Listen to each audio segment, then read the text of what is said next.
All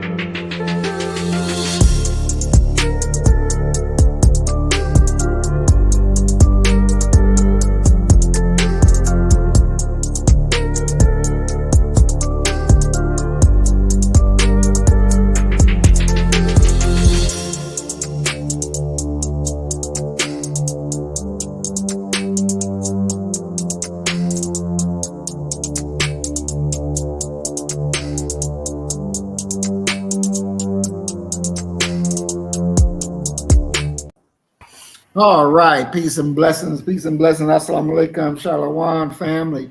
Welcome, welcome, welcome. We are back in the house. We were on YouTube punishment for about a week because they did, of course, they didn't like what we post, and you know, it's a part of war. They take you down when they take you down. But we are back in full effect. Peace and blessings, Doc. Welcome back. Welcome back. Glad to be back, brother. Glad to be back. They shackle us together in YouTube prison, brother. As I look up and I can't move, I'm like, oh. Look to my left, and there you are standing next to me, shackled. Mm-hmm. Definitely. And so our topic today is seeing truth through the lies. Seeing truth through the lies. And that's something that, you know, with all the propaganda that's going over, and you got people running for office, and, you know, you just got so much foolishness just everywhere out there. And we still yet have to be able to understand what's real from what is not. And Doc, you know, I think a lot of our people, or not just our people, but people, period, you know, have a hard time of understanding or seeing through the BS. And so with the program tonight, we're going to talk about different topics and try to piece our way through the BS so our people can see what's real and what's straight. Earth Angel Remix, welcome to the building. Peace and blessings. Chandra Weathersby, welcome to the building. Peace and blessings. Welcome to the program. We're glad that y'all are here. All right, Doc. So did you happen to watch the fourth Republican debate? Most certainly not, sir. Number one, I'm coming out of finals week. And that takes precedence pretty much over everything else. No, you know, no. Let me just say it that way. To be honest with you, I have no interest in seeing a Republican debate or a Democratic debate right about now. You know, not that it doesn't affect me or impact me. Of course, you know, living within this nation, of course, it ultimately will. However, I'm not going to spend development time for myself, personal work time for myself. Watch them, you know, hem and haw, and try to always land on the popular side, and never get around to really dealing with what is truth and what is right, what is the correct way to go. I'm burned out on that. And I've been burned out on that probably since Jesse Jackson ran. You know, back in '84, I think it was. You know, so I've, you know, yeah. So do you know anything, like, you know, you got Vivek, the Indian guy. You have I pretty much know who the players are. Okay. But as to sitting up and watching them, I would rather watch or read commentary of, you know, the highlights after it's all said and done. I'm not going to sit up in here and watch them posture and use up 2 to 3 hours of my night. And well, the players that we have, Vivek, or not we have, that they have Vivek, then you have Nikki Haley, then you have who's really not Nikki Haley. You know what I'm saying? and Chris Christie and That ass. Ron I'm just DeSanctimonious. saying. Yeah, yeah. And you asking me that I sit up and waste some of my time listening to them? Come on, man. Come on. You the last two you just named, they ain't got an ounce of integrity or credibility in them. Chris Christie's fat ass ain't even got no damn discipline. He can't stop eating. Mm-mm. So yeah, I'm aware of who the players are, Mhm. my thing is that oftentimes when I look at them, I do what I think most sensible, intelligent people do. I look at what are their dealings with black folk, Mhm. and how would their election impact us. One of Mhm. the greatest quotes that I rely upon that comes from one of the non-us's is Dr. Phil McGraw's quote, where he says quite simply, the single greatest indicator of future behavior is relevant past behavior. Mhm. And so with Ron DeSantis, seeing what he's done with the state of Florida, being a African American studies professor, to see how they have just ramrodded this whole idea of a Black studies curriculum, Mhm. doing pretty much the same thing that the governor here in Texas has done with some of their textbook and curriculum selections. Mhm. Additionally, Chris Christie, the when the United States came up under Obama with the creating you know relations with the island of Cuba, Mhm. the first thing Chris Christie asked for was the return of Assata Ogbubala Shakur, and of course the Cuban people said no way. And I applaud them for that, but I don't allow my applause to pull me away from the realization of all the things that could have been presented. The return for purposes of a permanent incarceration of one of our freedom fighters was the first thing on their mind. So now I don't, I ain't spending no time listening to them. Mhm. And in fact, I feel almost as if I need to become a registered card carrying Republican so I can vote in their primary for the worst option uh, available. I just can't discern which one it is. Mhm. Now um, with so much going on with them, and all of them, Trump is beating every last one of them, Yep. and he's he's not even on the circuit with them. But That that's like if I was running for the Democratic nomination and JFK was beating me, I would just stop. You're like he dead. Okay, it's like being an NBA ball player and you got as many points and rebounds as a dead man. Come on, Mhm. Mhm. if nothing else, out of sheer self esteem and pride, I'd say forget all y'all.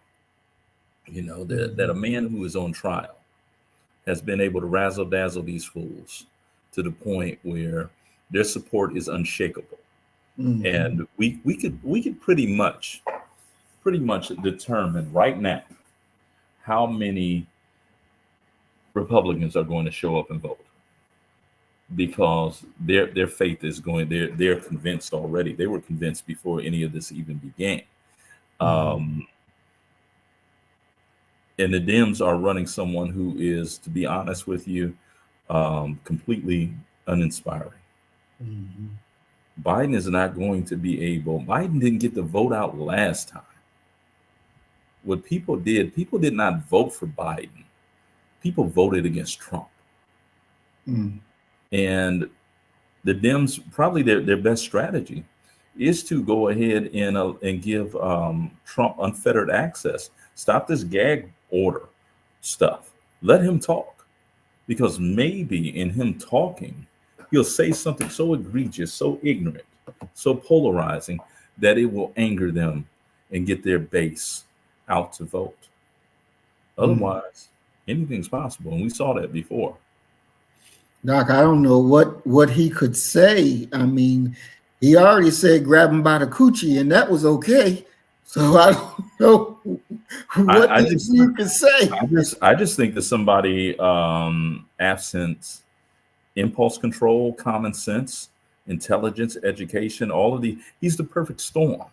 So just let him keep talking, because he has not, and I'm convinced of this, he ain't reached the bottom yet.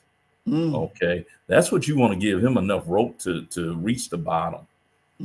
Because right about now, old Joe is old, and we have this other thing that, and it's ironic that when you look at scripture, it says that all things work together for the good. Right. Utilizing that idea of all things work for the good, there are some situations, and I'm a person who believes, like Tupac Amaru Shakur would always say, that we're living in hell. We're just afraid to admit it. Okay. I believe that all things could work for the bad too.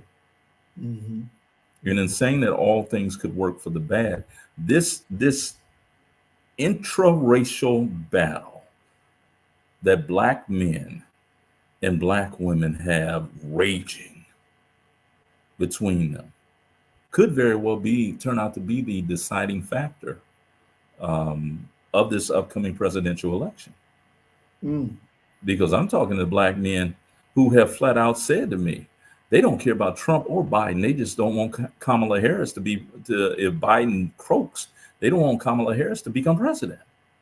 And that's a ingrained deep hatred that a lot of Black men are possessing right now for Black women. And when you talk about this idea of seeing truth through the lies, so much of what's being bannered about between Black men and Black women is further polarizing us, to the point where I know a lot of brothers who they ain't gonna never significantly, seriously look in the direction of a Black woman, not for romantic or long-term dating, marriage purposes. It's a wrap. And you have this vitriol that is coming from Black women, these talking points that are, to be quite honest with you, not grounded in a morsel of truth.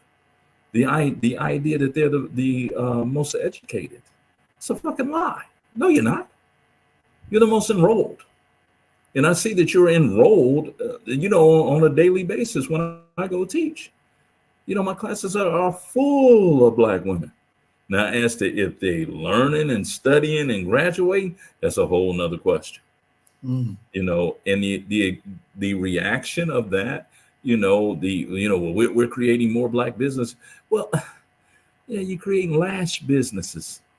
You're selling bundles that you bought from the Koreans and the Asians and the Indians. That ain't a fucking business. You ain't producing nothing. But it's something that is being utilized as a bully pulpit to beat down Black men who I would argue are the very backbone of Black America. I think about that moment of Gerald and Eddie Levert, when they did the song "Wind Beneath My Wings."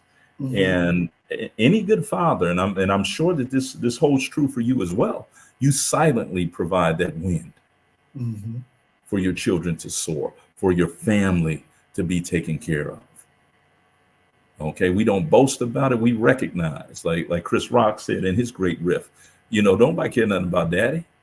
Don't nobody say, daddy, thanks for these likes. All daddy get is the big piece of chicken. And what we've seen done to the backbone of Black America, hardworking, skilled Black men, is, in a word, shameful and deplorable. And is the ultimate downfall of any semblance or form of Black community solidarity, because this generation of Black men should not, ought not, shan't not, and will not forget how they've been talked about and how they've been maligned by Black women who have bought into the lie of being boss chicks, bought into the lie of what the roots and foundations of feminism is. You know, feminism was not talking about into the majority of women. It wasn't even talking to the majority of white women. But here come your stupid Black ass thinking that you're a feminist, totally removing the ideological foundational underpinnings of how we always, to use one of our familiar colloquialisms, how we got over. So, Doc, do you agree with the saying, "A nation can rise no higher than its woman"? No, certainly. I agree with that I agree with that wholeheartedly. And the thing is that when you're talking about the propping up of women and why they're being propped up because they're the first teachers, because they're the ones that are going to be the transfers of our morality, of our cultural ways, of how we do things. And yet here they still have that position. But let's be, and I'm sure you've seen this this beautiful poor child who was heartbroken, the pre-K ballerina teacher who was pleading with the parents of her little girls to raise them. Says, I'm trying to play them ballerina music, Princess Tiana, and they want to hear Pound Town. So in our rush, you have to find it, brother. In our rush to be independent, to be strong, quote unquote, alpha women, you forgot the basics of what you're supposed to be doing. And this whole idea of struggle love, you need to sort of divest from the idea of being a capitalist, of being a consumer, and go back and look at your past. Look at what your grandparents had, and then look at your status right now. You're in a much more privileged and better position. But it seems as if as we've become more technologically savvy, we've lost all common sense. Because on the one hand, we have sisters right now talking about they ain't going to a chain restaurant to eat. Now look back at our past. It was a treat for us to be able to go out, even to a fast food restaurant when we were growing up. Now, right now, your tastes are for Steak 48 here in Houston, Ruth's Chris. Well, you're gonna go up in there and spend $300-400 that you could have utilized to buy groceries for probably 3 weeks now, no longer a month, but at least 3 weeks. You know, we're losing our common sense and our wisdom and our restraint. We want it now, and we want more of it. We're trying to fill up soulful voids with material goods. That's a great point, because when I saw the video of the girl who was not happy that the dude was going to take her to Red Lobster, and she was like, what? That ain't gonna work. That ain't gonna work for me. And I'm like, well, damn, I thought Red Lobster was a good place to take. That was, a nice restaurant, nice ambiance and good food. And, you got a problem with Red Lobster? That's a real problem. That's why I take them to Hometown Buffet, brother. You get whatever you want, girl. They got steak. You could put steak and shrimp together. Make your own surf and turf, girl. Do you think that um, the present situation of the black male, black female situation. I mean, because I've never heard that they didn't want Kamala in because she was a black woman. I think personally, I don't think she would have black people's best interests at all in it. So from that valuable viewpoint, that's how I see it. And I also want to welcome Realm in the Bush to the program. Peace and blessings, Sister Cassie. So I've never seen her from that vantage point. But if it was even Michelle Obama, if it was Michelle Obama, I think she would be a viable option. I don't see why. Or do you think that those black men that you talked about, that they wouldn't even want her in office? Will she be a problem? I don't think they would want Michelle Obama in office. Wow. I don't. There is a and this is one of the best things about the manosphere. These black men who have finally created podcasts, and they're pointing out all of these different shortcomings, kind of what we're doing right here. Black men have by and large been silenced. Go back to the 80s and the 90s. What platform allowed black men to speak? Oprah? Hell no. Sally Jesse Raphael? Nope. Geraldo?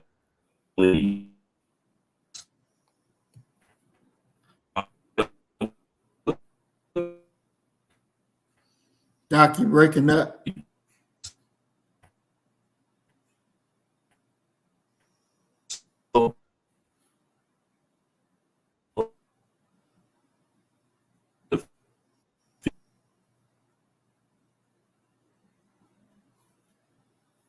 Doc, you're breaking up.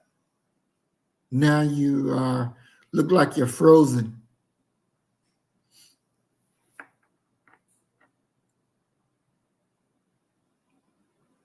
All right, so while Doc is frozen, I guess trying to get unfroze. As Doc was talking about the manosphere and all these things. And Doc will be back shortly.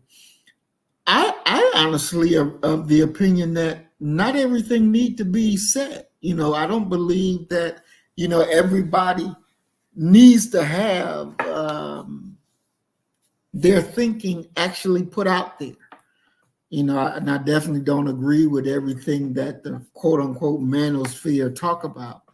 And, to be straight honest, some of them don't even deserve the right to say certain things because it is detrimental against us as a people. I don't think of things as what's comfortable for me as a single black man. I think about what's comfortable for us as a black nation, where we got to understand what's on the line for the generations to come after us. I don't think about what's more comfortable for me. I don't think about because this black woman hurt me in a relationship. Now all black women ain't no damn good. That doesn't produce the kind of things, the kind of people that we have to produce. And we got Doc back. Doc, go ahead. You was saying something and then you was getting broken up and we couldn't even hear what you were saying. Yeah, I can't tell where I was at with what I was saying, but what was the last thing you heard me say? You were talking about the manosphere having the voice to say because Oprah and all these other people wouldn't allow them. Yeah, I mean, prior to the manosphere, prior to what we can say comfortably the last 3 to 4 years, no one knew what black men were thinking and how black men were reacting. you weren't allowed on Sally Jesse. You weren't allowed on Geraldo, Montel, or any of these daytime shows that allow people to speak. So black men, only black men. I'll say this just straightforward. Only black men know what other black men are thinking, because we're the only ones that are present when the talk is occurring in the barbershop and on the street corners. And ladies, I'm sure some of you are going to say, well, I take my son to the barbershop. The barbershop's a completely different place when you leave. Before you arrive and when you leave, we don't talk necessarily, especially if you're a lady. A lady walks in amongst a group of righteous black men. We don't even curse in her presence. Okay, we sanitize everything.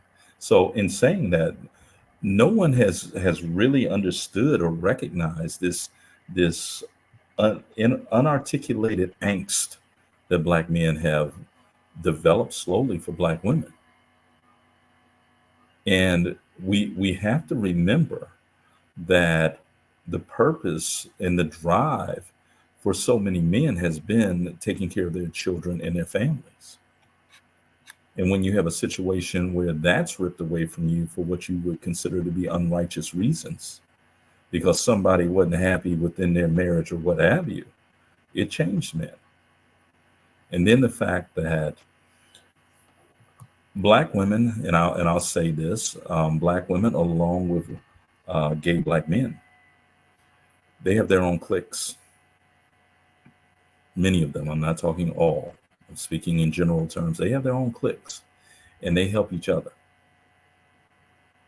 because they feel that historically they have been oppressed and held back and held down and this and that. But an accurate, just dealing with black men and black women, an accurate reading of history, a more truthful reading of history, is it has always taken two. It's always taken black men and black women. When you go back and you look at the Montgomery bus boycott of 1955, who were on those buses? It was black women going to do day work in white neighborhoods. Black women have always had to work.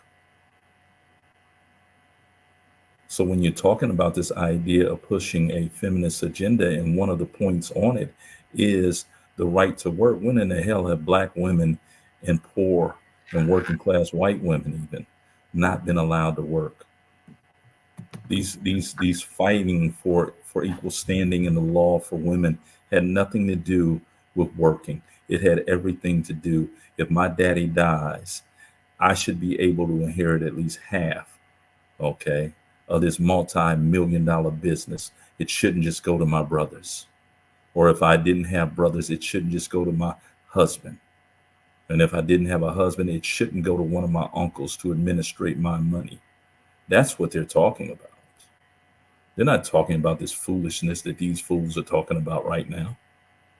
Okay? Talking about, well, we should get equal pay. You do get equal pay if you do equal work. I am a college professor. I do not get the same pay as a neurosurgeon. Is that against, you want equality of outcomes, not opportunity. If I wanted that pay, I should have become a neurosurgeon. So, Doc, you don't believe that women get paid less than men? You don't believe that? Not for the same job, no. So you think that as long as you're in the same job, the pay is equal? Yes. It's illegal. It's illegal for it not to be equal. What we're looking at is that women have historically made a choice to go into fields that are not as well paying as men. I work with some women right now who have been hooked up by other women, okay, who are in administrative positions who make 3-4 times what I make. Okay. Is that fair? Is that unfair? Well, that's the position they're in. And I know men who are at that same level who make similar money to what they make. We're in two different positions. The idea that women should make as much as men. If a woman is a secretary and a man is a secretary, they should make them the same amount of money. But now, if a woman is a secretary and a man is a, and I'll give you an occupation that many of them shun. He's an electrician or a plumber. He's going to make more. It's just what it is. Or are we talking about going strictly to something that is abhorrent to the consumerist mind, a flat pay scale for everybody across the board? That's the only way that you're going to be able to guarantee the same outcomes. Because women by and large, even with the great push for STEM, okay, there's a reason why they have to have these initiatives and these outreaches for work like STEM. Because women by and large are refusing to do it. They're not choosing to do that. They're going into social work. They're going into things that they like to do. They like to fucking talk. So let them go over there to the social work. That's what they gravitate toward. Now, does a social worker make the same as a software engineer? No. That's where you're seeing the quote unquote men are making more than women. Come on. Well, I've never really, I haven't, I've never looked into it. I just took it as that it must be going on if even white women is complaining that they're not getting paid the same as their counterpart. When you went for your job, you said you like in pharmacy, right? Right. Okay. Did they tell you how much you was going to be making? Yeah. So when a female comes in there, do they tell her what she's going to be making? Yeah. Are they the same? No, because we're told we don't discuss pay. Once you agree to your deal, that's your deal. So you don't even know if she's making more than you then. No, I don't. And that's kind of my point right there. That what you're looking at, you're not looking at, well, you're a man with a family. This isn't the 1940s and 1950s. You're a man with you got a family to take care of. We're going to pay you $10 an hour more. No, it doesn't happen that way. You're within the same field. Those days are gone. Now, if you wanted to make the money that a female pediatrician made, you need to become a pediatrician. But the idea and the advancement, they're the equivalent of urban legends that women are making less in the same jobs. That's not what's occurring. Women are making less because they're taking positions that don't pay as much.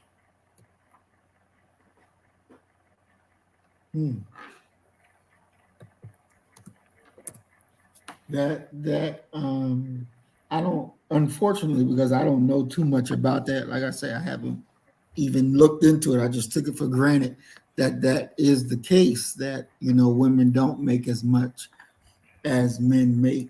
But let's see. Earth Angel says that is a way to hide discrimination. Don't discuss pay rates. And Realm in the Bush says, we don't discuss pay for a reason. For a reason, yeah, because you don't want to know that if they needed 3 professors, and we were all coming in together, and they've zeroed in on all 3, there's going to be somebody who's going to be grateful to just get that job. And then there's going to be somebody who's going to say, well, you know what? Yeah, I would consider taking this job if it paid blah, blah, blah, blah, blah. And they go into negotiation mode. Now they're running the fear of not getting the job by negotiating. But what if they're successful? One of the things that you'll find is that nice people, by and large, and you think about doing customer service, nice people by and large get less. when you think about providing customer service to somebody, if you know somebody has been a stickler, no, that's not what you told me last time, blah, blah, blah. You're going to try and head them off by giving them better service than you would a nice person, because you don't want the headache. The same goes with pay. If you're a woman who comes in there and you're meek and you're mild and you're, oh, well, you know, whatever you guys want to pay me, I'll take it, versus a man or a woman who may say, well, listen, I got a job already that's paying me $54,000, and I'm not leaving that for a job that's paying $52,000. So you're putting the ball back in their court, and they'll say, well, look, we probably gonna have to offer him 62 or offer her 64. That's not gender specific. That's going in there and fighting for what it is that you want. There is no set pay rate for males versus females. And the idea that that's what's going on is a fallacy. Now, I say that, though, with the understanding of Earth Angel's point. I don't trust nothing these white folk do behind closed doors. Okay? Now, they may be hooking each other up on race as well as gender. Because when you look at what is the pay rate and the pay scale for a black male who has a bachelor's degree, and I want to say it almost goes all the way into a master's degree, a white boy with a high school diploma or GED out-earns him. That's the hookup right there. Okay? That's the hookup. And that's largely white men taking care of other white men. Okay? You know, I just recently moved, and I purposely hired black movers because I'm trying to circulate the dollar within Black America every opportunity that I get. Okay? And I tip those brothers outrageously.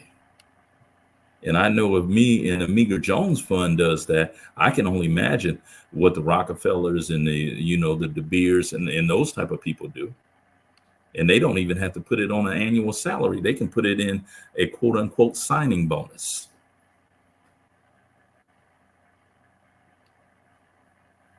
And then whisper to you, don't tell nobody about this now. Mm-hmm. So, Doc, you don't believe the Pew research poll that they done saying that this, gender thing is real with the pay gap and all that? You don't believe their work that they put in? The pay gap is there. The pay gap is there. But the pay gap is resting upon occupations, not upon you. Find me studies that these crazy feminists haven't been able to find, where a woman is being routinely paid less for the exact same position with the same experience as a male. If that were occurring, you would see lawsuits out the wazoo. This is a violation of Title IX, blah, blah, blah, blah, blah, blah, blah.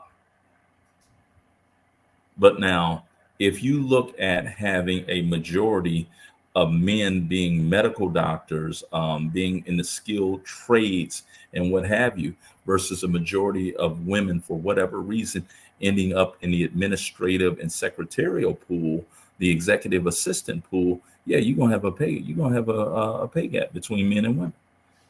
It's the reason why, even to this very day, with all of these boss chicks that we got, black men still out-earn black women. I mean, I would think that they would already know and understand that, Who's they? If people, because I took it as what they were talking about, white teacher or male teacher and a female teacher, both teachers, but her pay is less than his because he's a man. No. I mean, nobody who I don't think people, unless they're stupid, would think that a teacher will get the same kind of pay as a neurosurgeon. I mean, only an idiot would really believe that. So it Yeah, would have to but be. what you're seeing is quite simply the majority of individuals who are in let's say IT, that are in the building trades, that make a lot of money and what have you. Um, we've been jailed together. That's where we've been. Um, it's a and you know who the offending party was. I just happened to be riding in the car when he pulled a shotgun out and did a drive by on the Jewish community, and they got my picture in the so that's where we've been. We've been shut down, brother. We've been shut down. But when you look at just look at it occupationally. You can't look at it according to gender. You have to look at it occupationally. If you have 100 female medical doctors versus 100 male medical doctors, then we can talk. Okay. But what's happening is because the majority of more men are in these higher paying fields than women. Now what you're seeing is they're doing something. It's a disingenuous argument. They're going to take all the women, regardless of their occupation, regardless of their skill or educational level, regardless of how much they want to work, because some women don't want to work. They'll go there. I'm gonna, I got these kids. At best, I'm gonna give you part-time work. Okay. You take all that collective together and compare it to the males. You can't do that. Men make more money than women because of their occupational choices. When was the last time you seen a female ditch digger? When's the last time you seen a female plumber? Because plumbers are making six figures. I don't know, Doc. I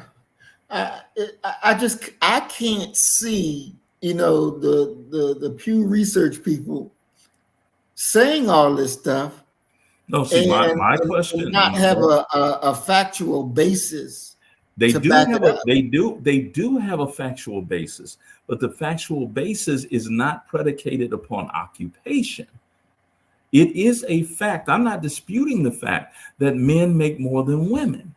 What I'm asking you to do is to filter out occupation. That's what I'm saying.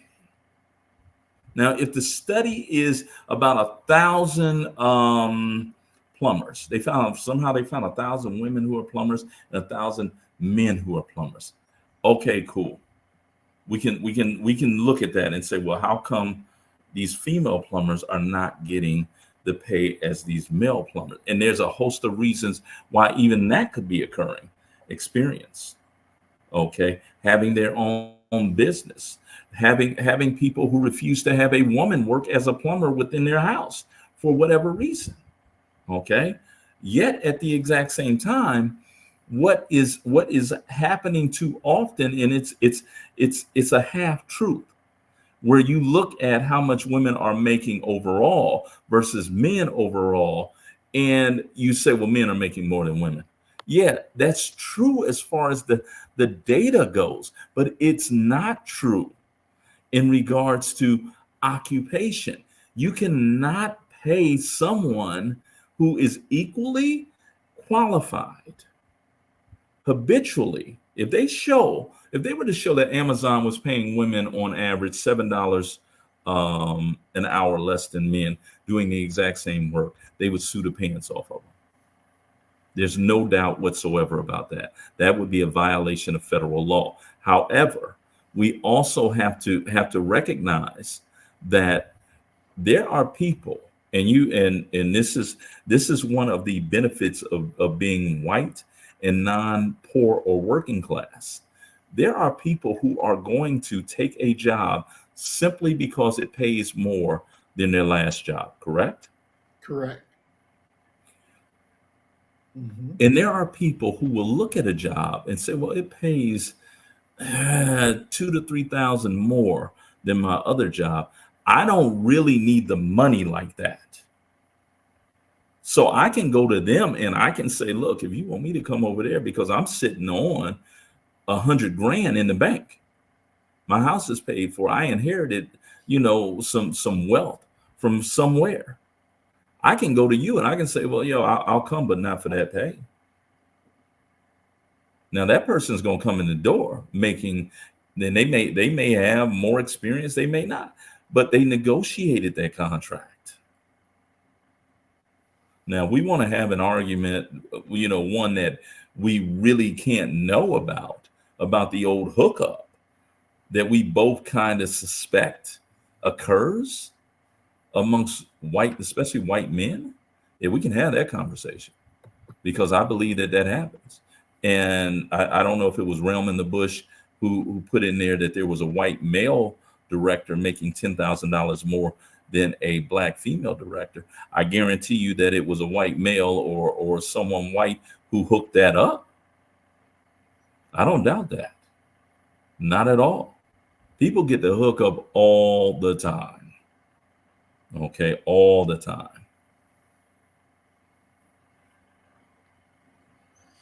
And so, oh no! They are the federal law, so I know they violated.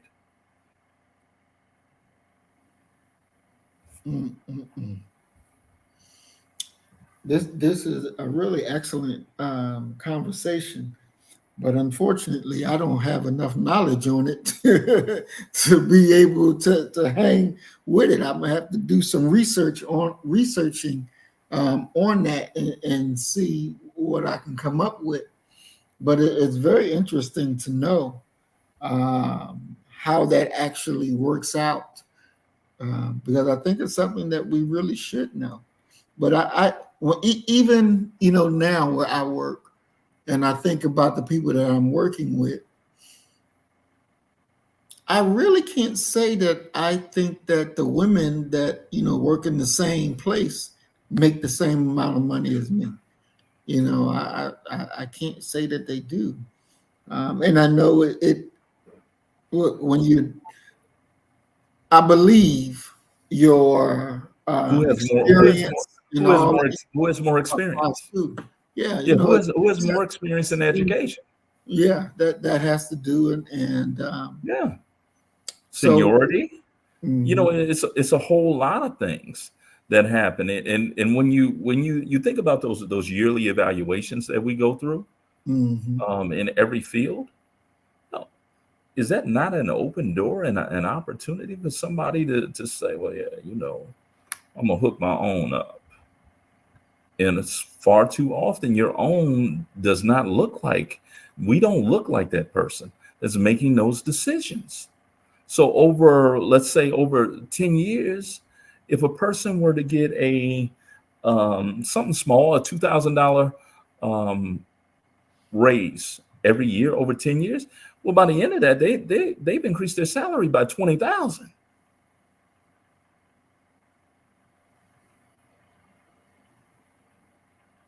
And and I was thinking about that as well, because he says that in the Army we all have the same pay, and those that have more experience or specialization, make more money, male or female. Male or female. And I think that is the only system that has parity amongst everybody. But I also don't think that people would be signing up for these jobs making that kind of money either, though. What do you mean? What I'm saying? What do you mean? When you compare a military pay rate to a civilian pay rate, depending on the job, the civilian pay rate is more. So like if I was in the military right now doing what I do privately, doing it in the military, I'm losing money. Okay. I would honestly be losing money. So I don't see that kind of scale would be effective in the private sector. I just don't see it. because then it takes away But the that's competition. but Really, it but takes away competition. It takes away, you know, your drive to excel,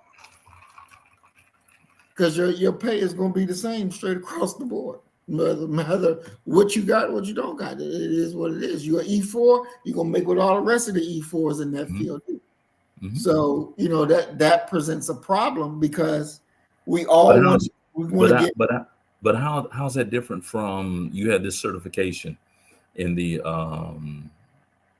outside world versus you have this degree versus you have you have this, you have that. How's that any different?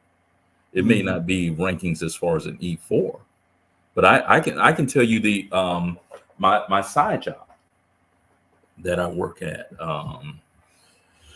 teaching at a local community college. I get paid more because I have a PhD than those who simply have a master's.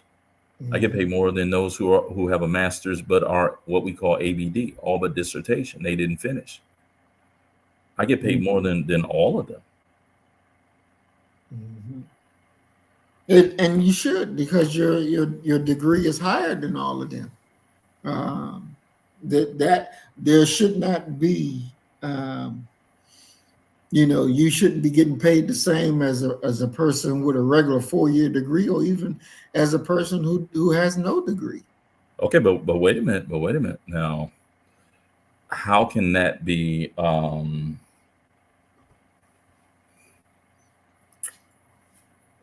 Okay, just because I get paid more does not mean that I earn more.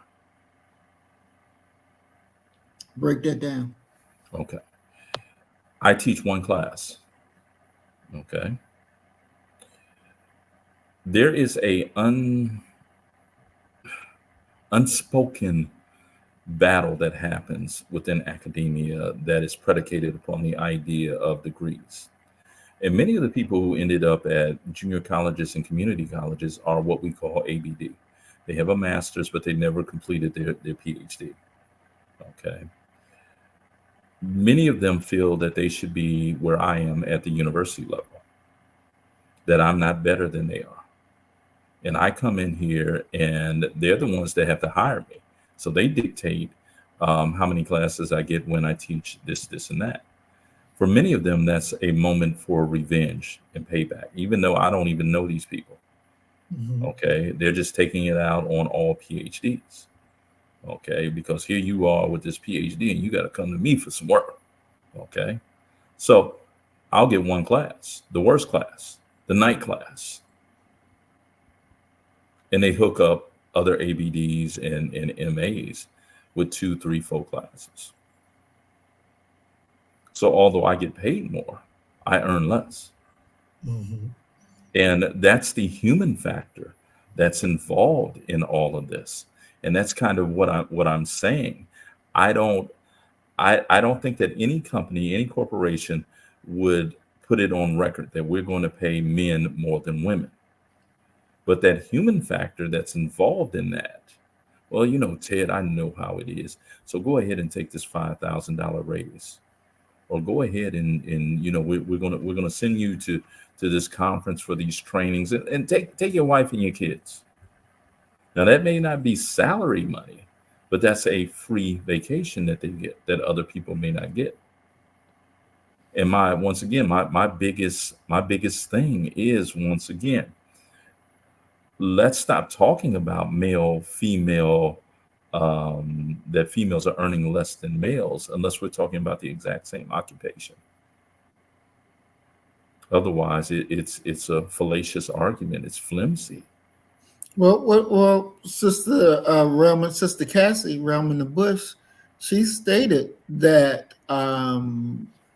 Let me find the quote and let me find it so I can say it right. I want to make sure I get it right.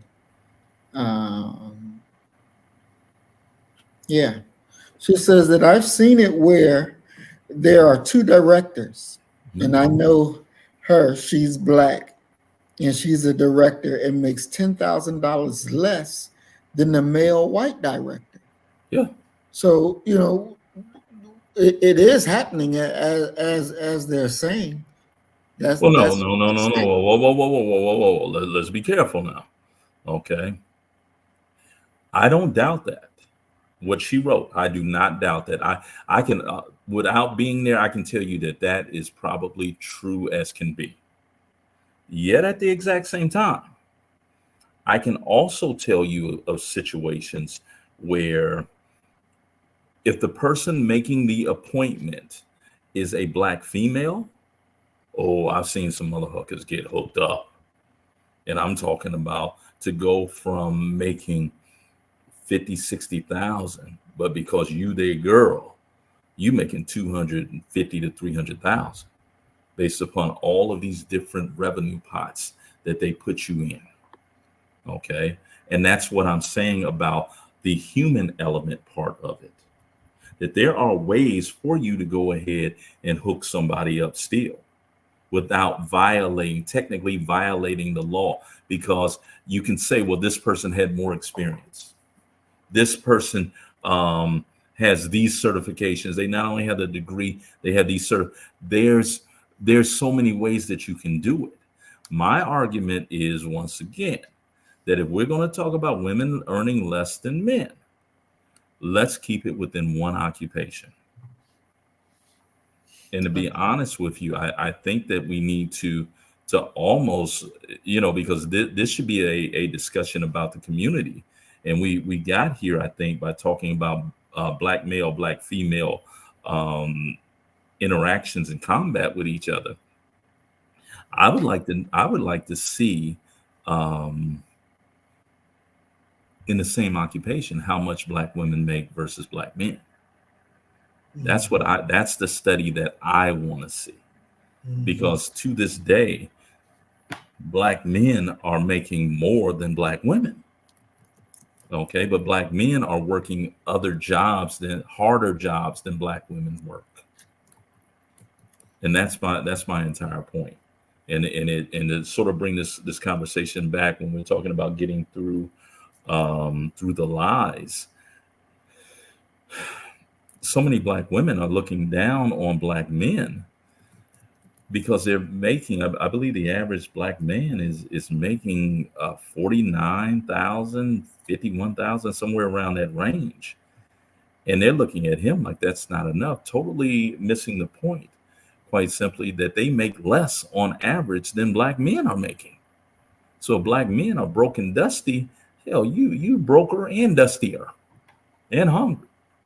And ought to be happy that I'm trying to take you to Olive Garden or Applebee's or Cheesecake Factory, because you can't go yourself. Well, I'm definitely going to look that in. I want to welcome Mr. Dofi to the program. Peace and blessings. Welcome, bro. I want to welcome Deacon of Reality to the program. Peace and blessings. Welcome, bro. We want to welcome Twin Pyramid to the program. Peace and blessings, and welcome, family. We're just glad to see everybody's back in the house. And definitely, this is a good subject. I wish that I was more prepared for it, to be able to have these different studies in front of me so that we can actually go off of what's actual facts. But we'll definitely have to, have a part 2 to this, because I want to be able to delve into it to see what's the real from what is the fantasy. Because it's something that should be discussed and it should be understood. But I also want to address this too, Doc, because you talked about the manosphere. And one of the things that is said about the manosphere, I don't participate in it myself personally. But one of the things it says that it speaks to the very real lives of young men under certain factors: romantic rejection, alienation, economic failure, loneliness, and a dim vision of the future. Now, this is supposed to be the audience of the manosphere. From your understanding of it, what is it really, and what is the conversations about? Because the few that I've heard, and me and the host didn't get along with it because I wasn't buying in to that view of reality. It wasn't my reality. It wasn't the reality of a Black man that I could relate with, that I knew Uh-huh. of. And I definitely did not share the thoughts of, how they saw Black women. So, but your viewpoint of the manosphere, how do you sum that up? I don't know if I could succinctly sum it up, and I'm not sure if your description of their target audience. I don't know if that's their target audience. I believe that that's the predominant audience, but I believe that the manosphere is bringing some topics and some issues and what have you that would not be discussed without its presence. I'll say it that way. Now, in regards to um, what it is that they're accomplishing, what it is that they're talking about, those are completely different discussions and what have you. But I think the manosphere has transformed into a location where many of the issues and many of the ideas and many of the factors that are impacting a silent majority of Black men is discussed. Hmm. And um, we'll definitely touch on that some more. But I don't have, like I said, I don't have enough of real time information to really delve into it. But I definitely would like to do a program on that to be able to understand, because if in fact a large their audience consists of that type of man that been through those things, and Mhm. I don't know, maybe are harboring and seeing the world through that dark lens, then that in and of itself is problematic as well. um, Yeah, see, the one of the, and I think you're touching on one of the fundamental problems that we have on both sides when you're talking about the manosphere and you're talking about whatever would be the equivalent for females. It's not emanating from a historically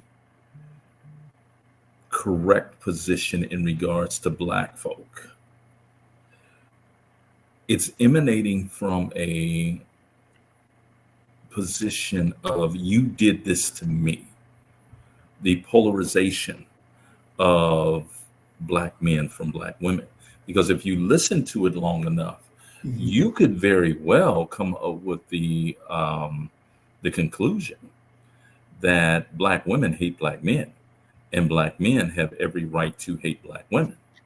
It reminds me of when you really pay attention to what is the tone and the tenor and the information that is shared from CNN to MSNBC to Fox News.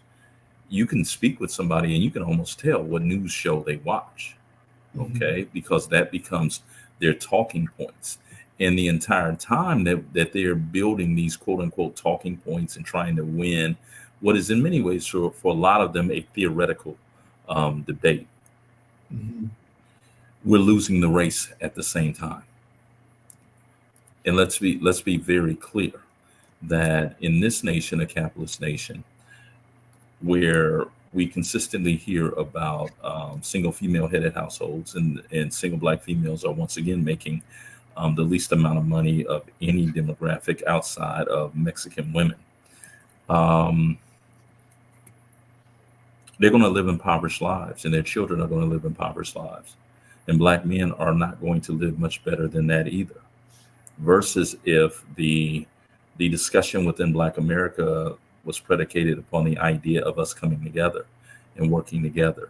The the foundational building block of any great race is a family.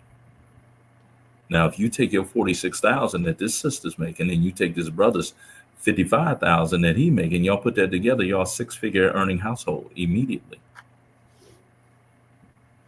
But we have to control the debate and the discussion to be able to arrive at that point. And as long as the ultimate outcome of the discussion is nothing more than a mental masturbation pissing contest, we're going to continue to lose, and we're going to continue in this spiral that we see ourselves in. Very, very interesting.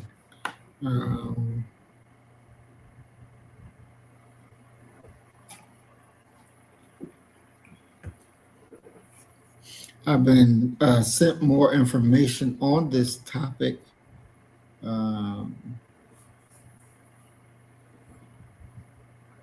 About the wage and wealth gap. Mm-hmm.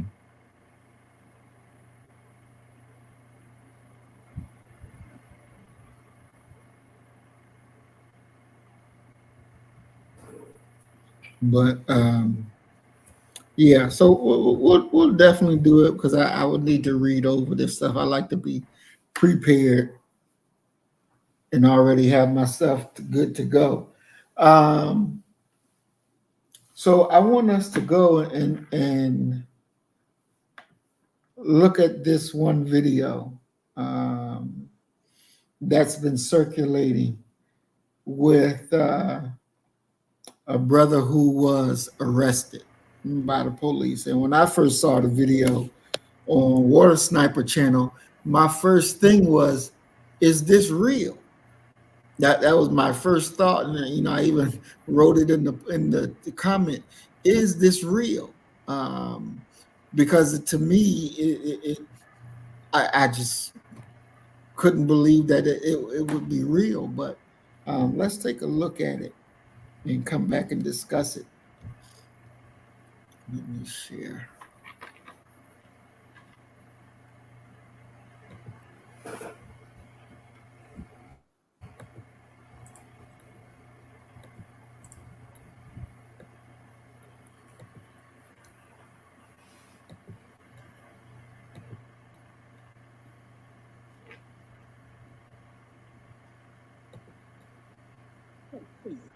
I ain't doing like that girl right there. I'm not doing that. Oh yeah. I'm saying, what you saying? Oh, yeah, for? I'm not, oh my God! Stand up. Right there in front of the car. Stay still. I ain't doing like that girl right there. I'm not doing that. Oh yeah. I'm saying, what you saying? Oh, yeah, for? I'm not, oh my God! Okay, down, oh my fault. Oh my God. Oh my God. Oh my God.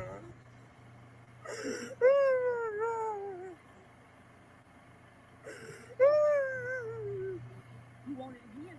No, man. If you was big and bad, shut your stay still. I ain't doing. Now,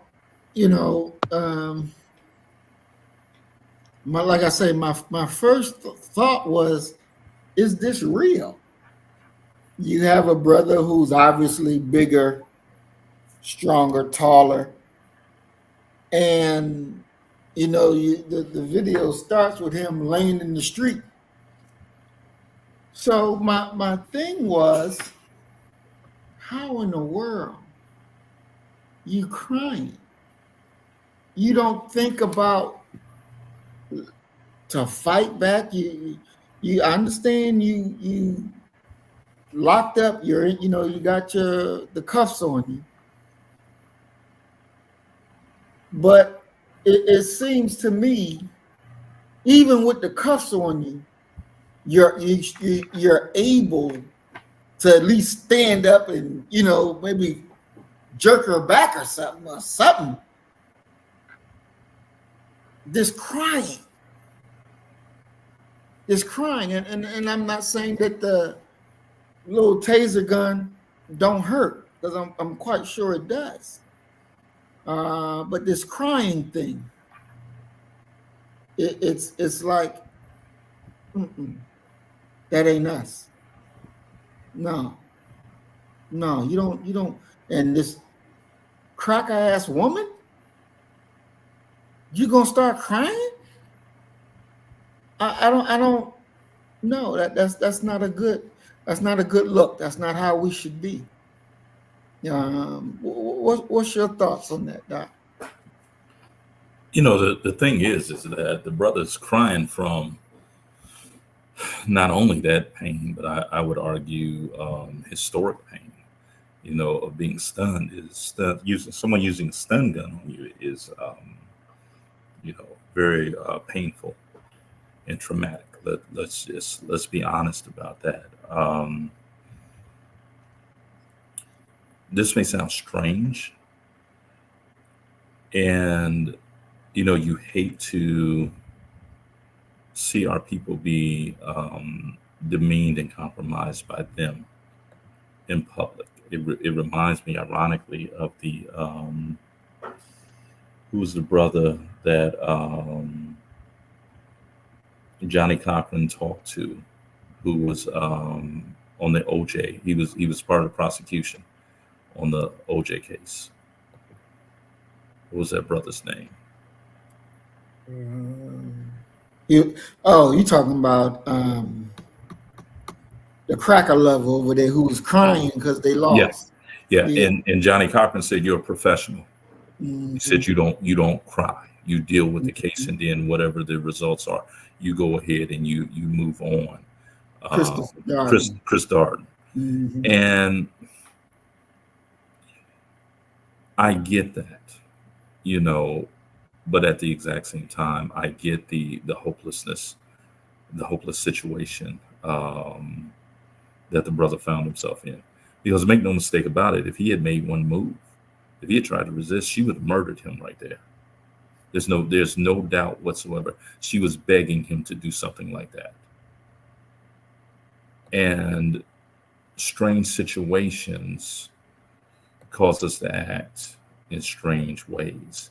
And you know, you and I have talked about this, both having sons and what have you, that we just need you to survive, and then we'll fight it after that. But we need you to survive. And the brother was able to at least survive. Okay, now the image and what have you, I don't think that anyone who is looking at this from a non-biased position would offer much condemnation upon this brother. You know, he's scared, he's in pain, he's trying to survive. He's being brutalized in a most uncommon way. Okay, so that was his reaction. That's all I can say. Yeah, you know, and it's true, as Mr. Dolphy say, that you know everybody pain tolerance is different. That's very true. Everybody pain tolerance is different.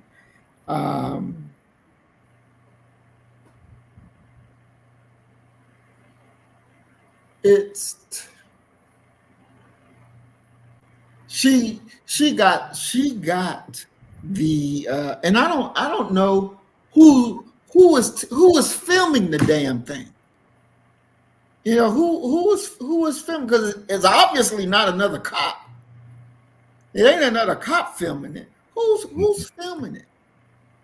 And to just sit there and just watch, it's like we love being spectators so much that the idea of, and again, I don't know if this is a man recording or a woman recording, but I believe if it's a black man recording, your response should have been to knock the shit out of that cracker. That's what your response should have been. Simply because she's violating your brother who wasn't doing anything. See, what I think we do is, because a person wears a uniform and they're doing something, even though you know is wrong, You ain't gonna stop it because they wear that uniform. You ain't gonna do nothing because they wear that uniform. And what happens, it makes you complicit to the crime because you were in a position to do what's right and you chose not to do it. You chose to punk out. Now, if this is the kind of man, and you know, I'm interested to know how the brothers in the manosphere, how they see this. What is their conversation about something like this? You know, they ain't got. I mean, come on, man. They ain't talking about this in the manosphere. They're talking about being what black women are doing to them, how they're being ignored, how they're being disrespected, how they, you know, how black women's you know, it has, and that's one of the problems that we have, is that we're spending so much time on titillation, on relationship stuff, and no time whatsoever on improving Black America. We're in many ways reacting to everything that occurs, but we're not being proactive in regards to anything. Like you said, the idea of how dare you just sit here and film your brother suffering? How dare you? However, that is something that happens over years.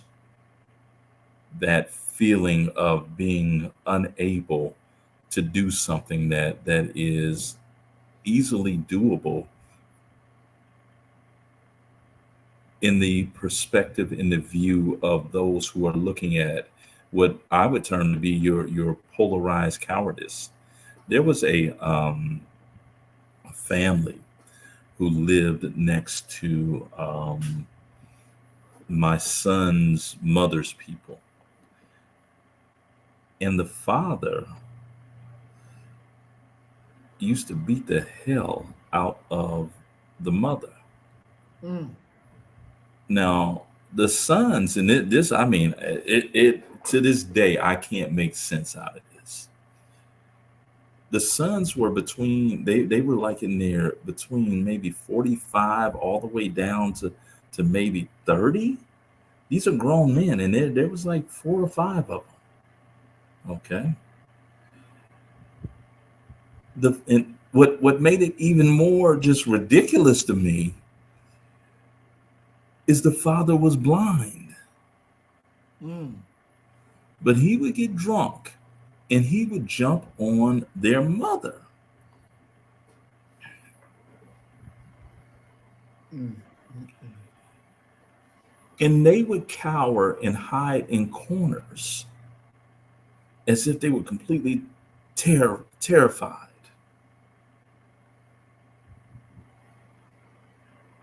Mm. That's what I see when I see those types of situations. That you've been convinced that this is God.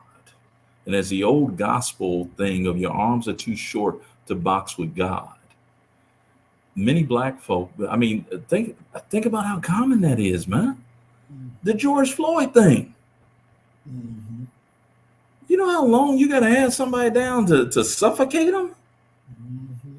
And nobody could take a run and knock him off? And we're not talking about aiding this man in escaping. We're talking about saving his life. Exactly. So in every way, you're dealing with this. This is a psychosis. This is something that we're not even talking about.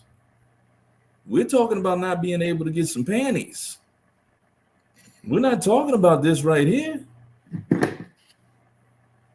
Mm-hmm. And it's just what it is. Well, you know, Deacon of Reality says we are scary ass people. You know, I think that our fear and our scariness is inconsistent because we show up like lions when it's time to confront each other. but then you're meek as a lamb when it comes to actually doing something against who you know has historically been your oppressor, that representative of your oppression. Mhm. Now, we're not calling for you to be breaking the law and not be law abiding, but you're committing a sin when you go ahead and allow lawlessness to occur Mhm. in your presence. Mhm. That's right. That's right. Mr. Dolphy said that's obstruction of justice if you intervene. If you touch them, it's also assault of a police officer. They got charges for you if you intervene. True. So it comes down to what you're gonna do. Because if you're dissuaded and prevented from acting because of charges, like Malcolm said, y'all talk about I'm gonna get you in trouble. You was born in America. You was born in trouble, Mhm. and it's just what it is. But Mhm. there is no rationalization for me, um, if that's one of my loved ones. We're gonna just go ahead and have to add these charges, Mhm. and we're gonna allow the public to decide if this is going to be the way it's going to go or if it's not. Or are you going to just sit here and watch this occur? Mhm. Because once that video was actually shown, she was immediately suspended. I don't know if they fired her yet. Mhm. Even law enforcement recognizes, and those who have any wisdom about them will understand this, that there's a level um, there's a level that if it occurs, some egregious behavior where you're not only risking your life but you're risking your fellow brothers in blue lives,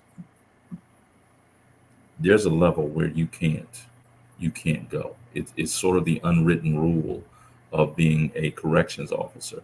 You can't go through a maximum security prison as if you're part of a gang, not for long, because there will be some retribution. Hell, look at what just happened with Derek Chauvin, Mhm. That's you right. know, and the brother. I don't know if you read the his justification for doing it. Mm-mm. He said that he chose that day because it was Black Friday and something about the Mexican New Year, black something there. Those were the signs for him to act. Yeah, Mm. yeah. So he gave him a Black Friday sale stabbing. Yeah, go back and look at that case. He had three reasons why he did it on that day. Yeah, what do you do? Stabbing like 27 times or something like that? Yeah. Mm-mm-mm. Wow. And I wanted to address the comment to that Mr. Duffy says that, when you're understanding that, first of all, his actions, the police officer's action, was not a legal action. Hmm. So your effort to jump in is a legal action because you're saving somebody's life, right? We cannot be so caught up in the quote unquote legality of them killing us. You see it is wrong, do something about it. Period, point blank.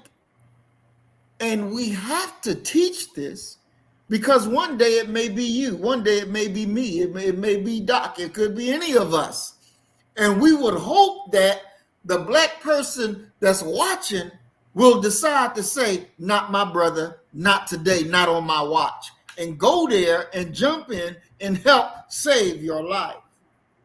We're always around when our people die. We're always there. And it's time for us to be there and do something about it. Now, also, I think it was Earth Angel, talked about that, in this case, she's glad that they didn't beat her ass. Some black men are bullshitting with unrealistic gaslighting. You have to outsmart them by moving your pieces in the right place. But you also have to understand that when you're at war, you will want to be able to outsmart them, to move right and let them move left. Yeah, you would like to be able to do that. But there's at times when a good ass whooping is going to teach them what's right.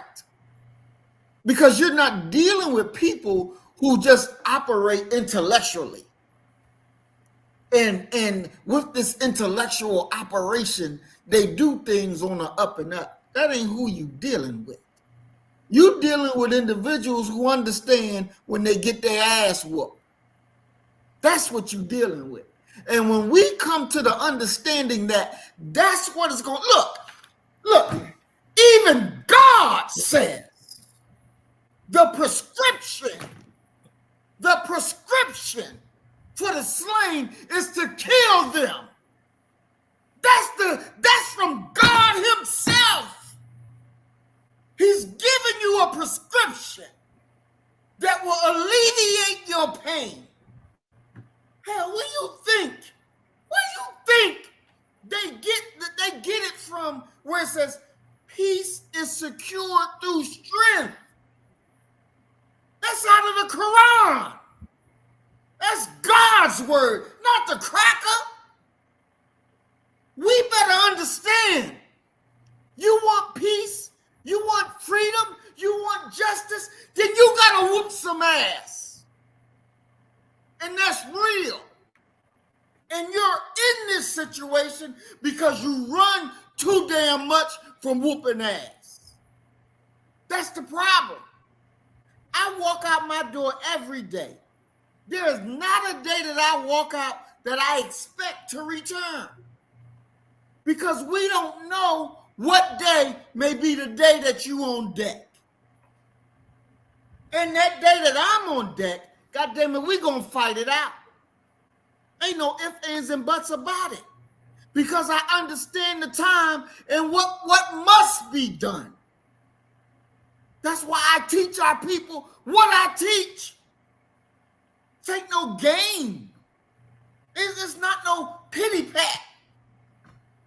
This war. And we better understand what that really means when you're dealing with a demon that hates you from your genesis. That hates you from your genesis. Ain't no moralizing or intellectualizing with them. Look at it in front of your face. They killing the Palestinians, genocide. Ain't nobody sitting back doing shit about it. There's whole countries that can do stuff about it, and they sitting back talking. Sitting back talking. And why you think ain't nobody came to your rescue? They know what we go through in America. They sit around talking. Because you got work to do. We got work to do. When we whoop enough ass, everybody gonna get in line and do right. Why? Because they don't want that ass whooping. And that's something that you can take because it's biblical, it's founded in God, and it is 100% true. 100% true.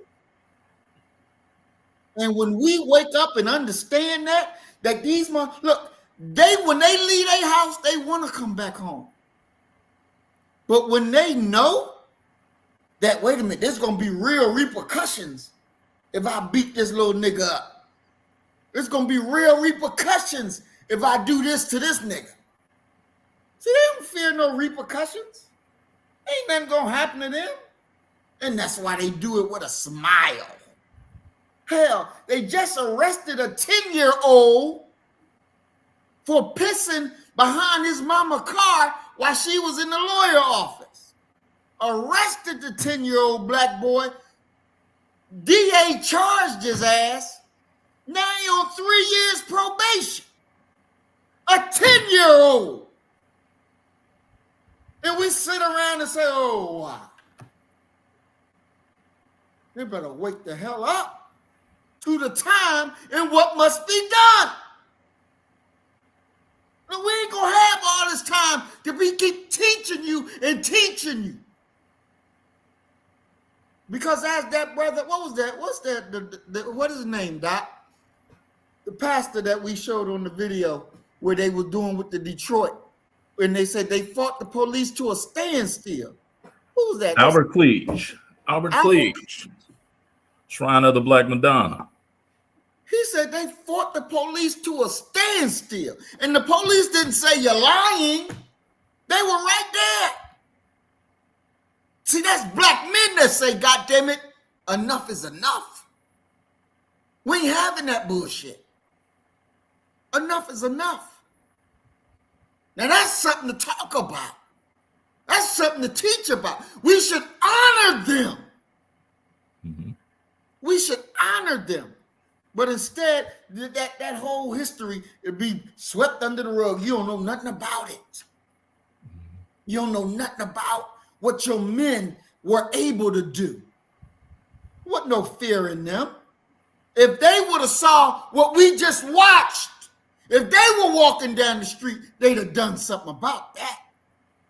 You know, the thing is that when you look at why you act, even why you do not act, it is a direct result of what has been poured into you. What has been, the example put in front of you. It's not accidental that when you talk about two organizations that by and large have not put up with the bullshit, we'll just say it that way. You're looking at the Nation of Islam, most notably the Fruit of Islam, and you're also looking at Albert Cleage's The Shrine of the Black Madonna. Both of those institutions and organizations, whatever you want to term them, have their own schools and their own means and methods and methodology and curriculum for their members. They're not like other folk who have been taught what is and what is not permissible by those who have historically oppressed them. And to even drive this point home even further, John Brown, the great, courageous white abolitionist, John Brown said, they'll never let these people go free. If you want them to go free, let me show you how to make them free. And it was directly through violence. And it's just what it is. But when we talk about this idea of the history being swept under the rug, our people have been, by and large, that history in the past really does not matter very much. It's not one of their foundational pillars, by and large. And so as a result of that, you wind up with a situation where they don't know, they don't care, they don't know, and before long, they don't even know who they are. You don't know, who you hail from. You don't know about Albert Cleage. You don't know about Robert F. Williams, Negroes with Guns, the Deacons for Defense, all of these different elements and moments of Black folk picking up armaments to defend themselves and to defend their communities, and they survived. We gotta Public Enemy said this years ago. They had this great call, turn the radio off. No, it was Ice Cube. Turn the radio off. We need to turn the radio, the TV, social media. We need to turn that shit off because we are addicted to it. it is unfortunately the majority of our people's intellectual diet. Mm. And as long as they're consuming that, it's like constantly consuming fast food. You're gonna be morbidly obese. How many of our people are intellectually morbidly obese? Mm. You know, they have a high caloric intake, but there's no nutrition that is coming through it. Mm. That's problematic. And I don't care if you're Muslim. I don't care if you're Christian. I don't care if you're agnostic. Whatever is your the flavor that you savor. That's an issue that we have to deal with on a 24/7 basis. Mhm. You know, come on. Mm. Mm-mm. You know, that reminds me, our sister over there in England, she asked me a question. She says, why does it seem like a lot of black women, many black women in America is overweight? Many. And, you know, I said, I think when you deal with racism, the way that we're born in this society and the type of lives that we're forced to live, it produces a lot of unhappiness. Mm-hmm. And we find happiness now not in our relations one to another, but we find happiness in these wrong type of foods that we're eating that taste good. And in our unhappiness, you know, we're eating more and more and more and more. And so, you know, we're eating ourselves to death. And, you know, I just took a stop one day, Doc, and just looked at how many big sisters did I see, you know, just, you know, in my everyday, you know, dealing. And it was a lot. A lot. Yeah. Yeah. It's normalized. You know, there has to come a moment where you take a personal inventory of yourself. There should come that moment. But what is happening, and this happens with black men and black women, and it's not just dealing with weight gain or what have you. They find these echo chambers Mm. that support behaviors and ideas that are negative and are in many ways, when you're talking about health, are killing them. Mm-hmm. You know, well, are you really big if you're a 16, 18 when your homegirls are 26, 28? Mm. Are you really big? You know, and then the idea of this is our culture, you know, this and that. So I'm gonna smother everything. I'm gonna fry everything. You know, and there's a level of personal restraint that one must have, some discipline that one must have. Um, I've gotten to the point now where I don't even have any oil here where I could even fry anything. I'm one of those that owns my shit. And I'll tell you, if I bring it through that door, I'm gonna eat it. Mm-hmm. Okay. But I'm not gonna get myself up to go to the store, buy some oil, buy some, you know, I'm just not going to go through all that. I'm gonna just say to hell with it. Okay. About 2 weeks ago, I haven't eaten anything fried in probably 4 to 5 months. And it's about 2 weeks ago. I was going to the gym, and I had got up and did my cardio. I hadn't eaten, and my head started to hurt. So I was like, you know what? Let me go grab me something to eat. I went by Popeyes and bought me 2 chicken sandwiches. Right? I'm like, I'm sitting in the parking lot. I'm gonna eat these. Man, look here, bro. I ate them 2 chicken sandwiches, and look here, like Eddie Murphy said, if you ain't had no crackers in a while and you finally get one, you'd be like, well, that had to have been a Ritz. That wasn't a regular crack. It was so doggone good. I was like, oh my God. And it reminded me of how good fried food is and how it can pull you right back in to doing what it is that you do. I get it from there. And I, from that standpoint. But at the exact same time, I also get the need to get up and move every morning. I get the need to, to be disciplined, in regards to how I am living my life. And so few when I go to the gym, and I hit the gym at least 6 out of 7 days. I do cardio every single morning for about 3 hours. It's relatively rare for me to see Black women in the gym working out. But I damn sure see them all gussied up and what have you on Saturday and Sunday morning heading to brunch to go eat some overpriced food that's going to fucking kill them eventually. Mm-hmm. And it's become a cultural thing.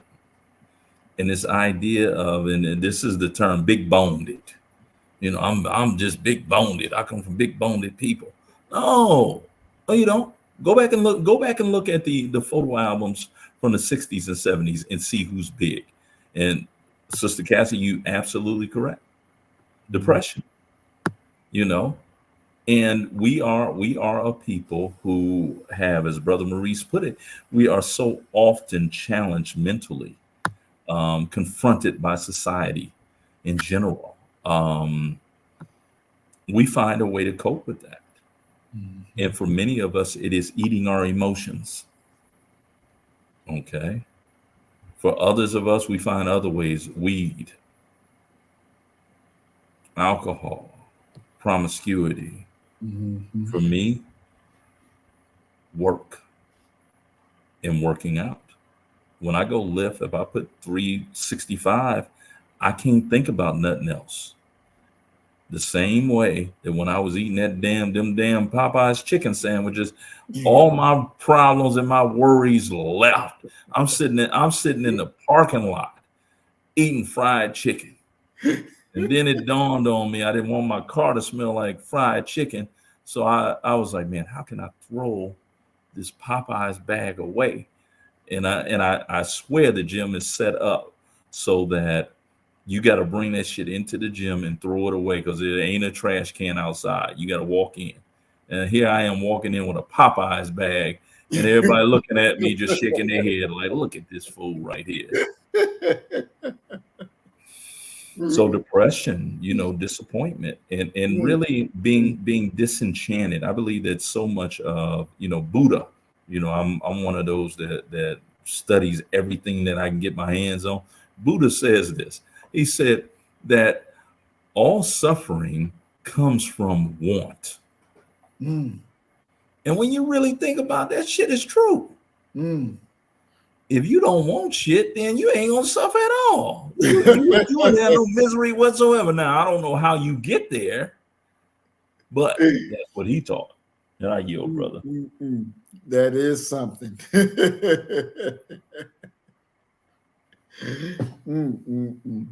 And that what Brother Robert was saying, and Brother Robert, I was going to answer your question because of course I knew the answer, because the devil taught him to eat the wrong foods.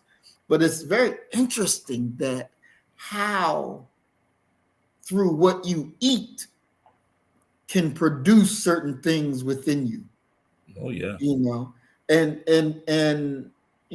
a few years ago, more than a few years ago now, but I did a talk and I was talking about how the enemy were in the laboratory making a certain gas that, when dropped on the battlefield, it would turn the soldiers into homosexuals.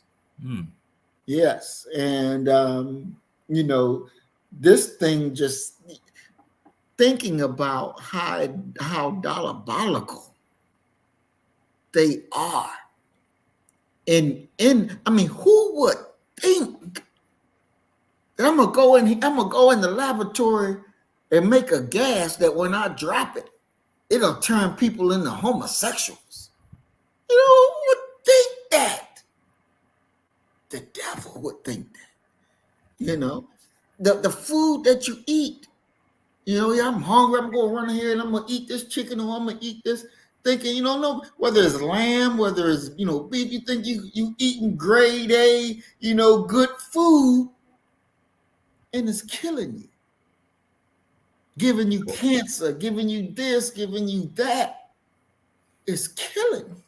My barber in Columbus, Ohio, Nate Easley. Nate, you know, he's cut me and he says, you know, well, man, I just got a taste for such and such, man. I can't get past it, man. I just, and I said, man, you can, and it was like a hamburger or something. I said, you can get a hamburger from anywhere. No, but I won't, you know, and he had a specific place and a specific hamburger that he wanted. And I said, have you ever reflected that maybe it ain't the meat that you want, but it's the drugs that are in it, preservatives? That is really that you're addicted to that, and it's created because when you listen to how he was talking about it, it sounded like someone with a drug addiction talking about no, I need red top, versus you know, any drugs. You know, and he was very, and I said that to him. He said, you know what, man, you might be right. And he still went and got it, he told me. But he ended up looking at the ingredients that they had on it. And he said, man, I can pronounce 80% of the stuff that was there. And I'm like, yeah, I said it's, you know, and the thing is that when you really think about it, would you eat back in your backsliding days? Okay, back before you had knowledge of self, when you had that blonde hair on the back of your fucking head, and you was eating them trotters, you was eating pig feet and all that. Who in their right mind would eat some pig feet that have been sitting out for a week? Nobody in their right mind would eat pig feet that have been sitting out for a week, right? That's right. But if you go down any grocery store aisle and you look at the meat that is in, you know, on the shelves, they got pig feet in this red substance that you can buy that's been sitting there. Is good for 3 years. But we don't process it that way. That's you know, right. we don't look at, you know, you can't even eat bread that's 2 to 3 weeks old, but you can eat some ham, some meat, some, you know, some this and that. You know, that down here they have this ice cream that I ain't gonna lie to you, man. It's addictive. It's the smoothest, creamiest Bluebell ice cream. If you ever have it, it will fucking change your life. Okay. And the Bluebell Ice Cream Factory is not 20 minutes away. It's in Brenham, Texas. It's not 20 minutes away from my campus. My colleagues, I thought they were being nice. When I would have my son with me, yeah, man, he don't want to be going to classes with you, and you know, and this and that, and you know, I take him off your hands for a little bit. Okay, I thought they were just being nice. One day, we went to the Bluebell Ice Cream Factory. Me and him, we just gonna have an outing. You know, we walk in there, and the people that were there, they said, "Hey, James," and I'm like, "Hey, James, what the hell are they talking about? Hey, James." He ain't never been here before. My colleagues and my students would take my son to the Bluebell Ice Cream Factory because if you brought a child below the age of like 7, you got all the free fucking ice cream you wanted. Now, when you look at what is inside of Bluebell ice cream, it's all types of gums and things and thickeners and things. It's got to have a good 40 chemicals in it Mm. versus Breyer's ice cream, which is what we had in Ohio. And if you look at the ingredients of Breyer's ice cream, it's about 4 or 5 ingredients. Mm. Wow. So you can look. Oh my God, what is it? What's wrong with you people? You know what I'm saying? About how negative Breyer's ice cream is. And these brothers and sisters is up in here talking about, man, ain't nothing better. You know what I'm saying? That's why that's one of the prominent reasons why we as people ain't gonna never be able to get out of this because of Breyer's ice cream. No, because of Bluebell ice cream. Deacon of reality, you're eating too much of that shit. You got Bluebell and Breyer's together. And brother, Mr. Darby, you in the same boat talking about some damn Millennium Crunch. Love you all, but damn. Brother Robert Epps, they getting ready. I don't believe that it's YouTube that is blocking your comments. I believe that it is the other brothers and sisters who are in this meeting right now. The devil got them, bro. The devil got them. But it's the additives, it's the preservatives that are in it that, you know, and like anything else, after you are dealing with something like I do my best to not consume sugary drinks and what have you. Mm-hmm. But I'm dealing with false sweeteners because this here somebody said what's in that cup. It's actually Crystal Light. Okay. Mm. I've been drinking Crystal Light for so long that if I do splurge and have a pop, and you can tell I'm from the Midwest referring to it as pop, it's so strong that it literally wipes my palate out and it makes my ears actually pop. Mm. Okay. Because I've gotten used to something that is, you know, a artificial sweetener. Mm-hmm. You can get used to anything, and you ultimately get to a point where the real thing is no longer satisfying.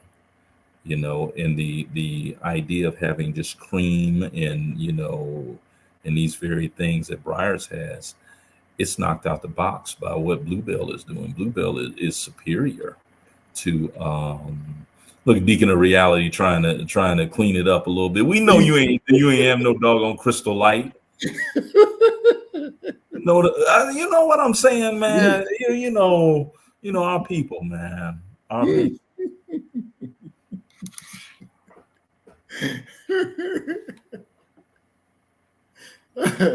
Mr. Dover said, "I let sodas go for sparkling water." I don't believe nothing that he's saying either. After all this adoration, how many brothers you know that know the word Millennium Crunch? Come on.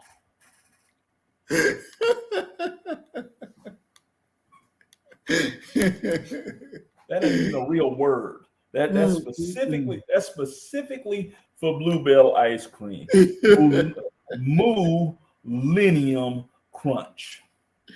Come on, brother.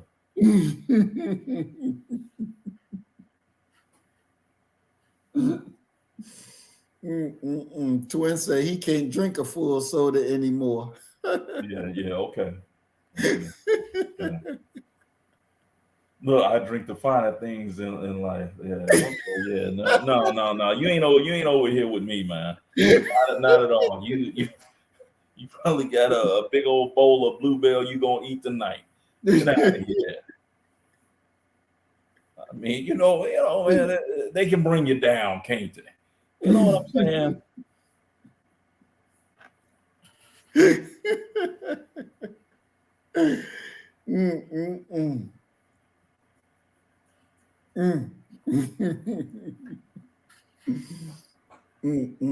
Well, oh well. I tell you, we're going to go. We're going to play a clip, our last clip for tonight.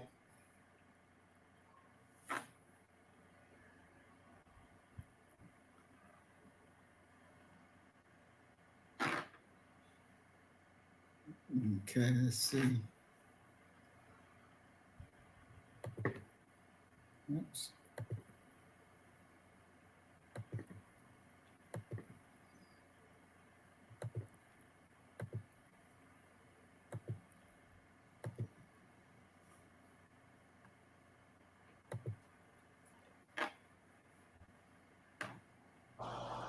I'm telling you like it is.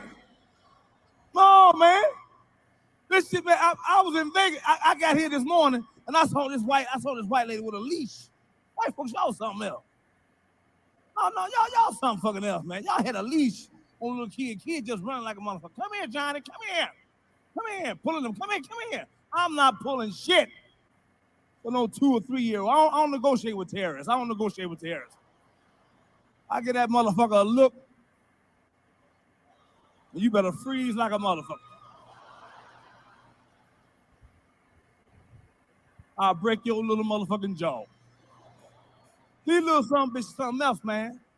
These little kids tell you what to do. See, now we some punk ass parents. Parents today, we pussies.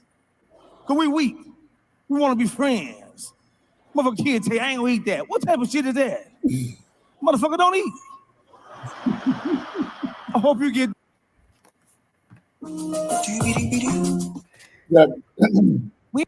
That wasn't the one I meant to show, but let me show you the one that I wanted to show. I'm telling you like it is. No, man. This shit, man, I was in Vegas. I got here this morning and I saw this white lady with a. God damn it. You like who? You like women? Oh, you're a fire starter. You start a fire. Stinging ass.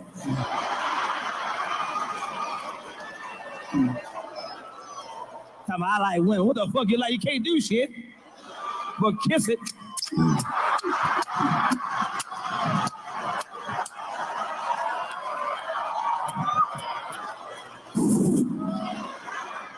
You can't do shit. Women need a hammer. Women gotta have the motherfucking hammer.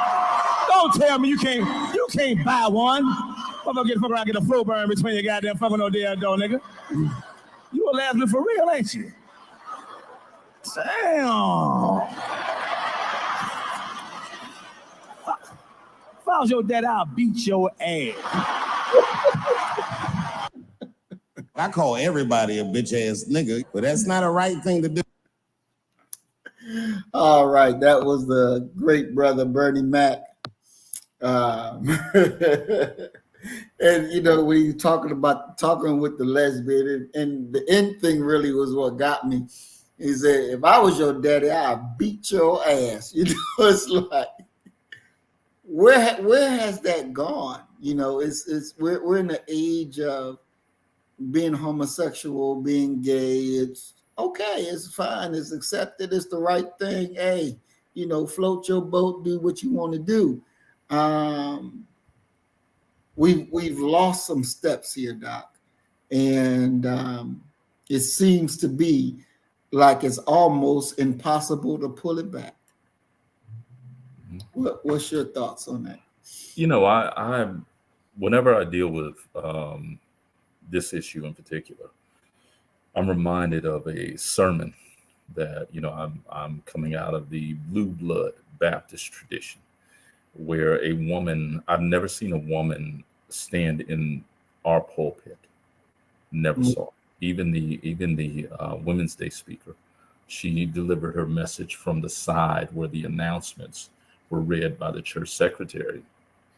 So that's sort of my background. And I remember my pastor, the Reverend Dr. Johnny R. Heckert, giving this very terse message. And he talks about a compromising church with compromising Christians. And he says, listen, once you start compromising, you begin to slide down this hill. And sliding down this hill, there is going to be no stopping it.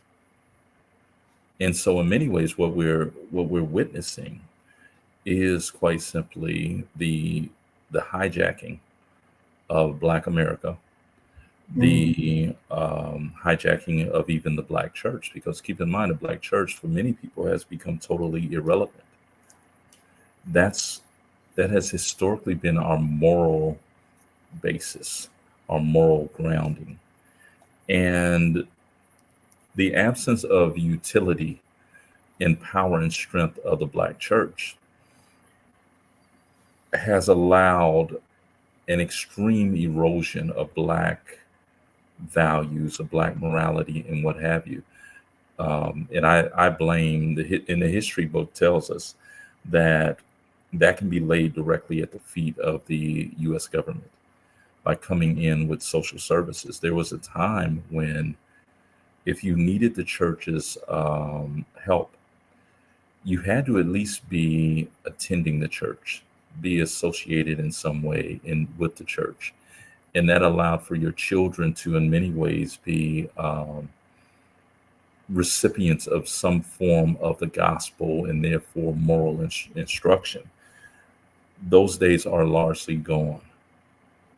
And so now you have a situation where people are living feel-good lives. They're whatever feels good, whatever I want to do, whatever I want to be, that's what they're allowed to be. And let's be very honest. One of my grad school comrades, I won't say his name, but he said this to me once, and I still remember it. He said, listen, who don't want a different big booty freak up in their bed every night? He said, man, we in college. We could have that every night. He said, but you know why we don't do it? Because God said you ain't supposed to do it.